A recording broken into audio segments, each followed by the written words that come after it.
Steady lang. Yan ang madalas na sagot ng mga Pinoy kapag may nangumusta sa atin lahat. Kamusta ang trabaho mo? Kamusta ang buhay? Okay ka lang ba? 'Di ba? Ang sagot po natin, steady lang. And honestly, gets ko naman. Masarap po ang steady. Walang stress, walang masyadong risk. 'Di ba? Parang malambot na unan sa hapon o mainit na sabaw kapag bumabagyo. Sarap, 'di ba? Sino ba naman ang ayaw sa komportabling buhay?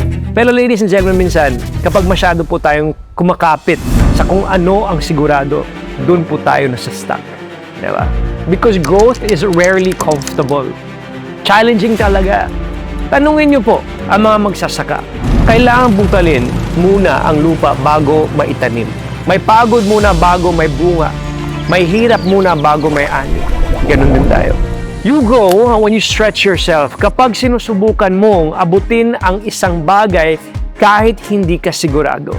Kapag pinili mong sumubok kahit kinakabahan ka, kahit nanginginig ang kamay mo, nanginginig ang paa mo, kapag hindi ka komportable, doon ka mag-stretch, doon ka mag-grow. I always tell my friends, and my friends tell me all the time, especially my parents, Mateo, importante ilagay mo yung sa sarili mo sa isang sitwasyon na hindi ka na komportable. Kapag kampante ka na, kapag content ka na, ibig sabihin hindi ka nag-stretch, hindi ka nag-grow. Yes, life is difficult, life is challenging, business is risky, but you have to put yourself there to try and fall. But when you fall, you stand up stronger, better, braver. Pero ngayong gabi po, hindi ko na kailangan magkwento tungkol sa growth. Kasi ipapakilala ko po sa inyo ang isang taong na buong buhay niya piniling humakbang, sumubok, at lumaban kahit hindi laging madali. Today is July 25.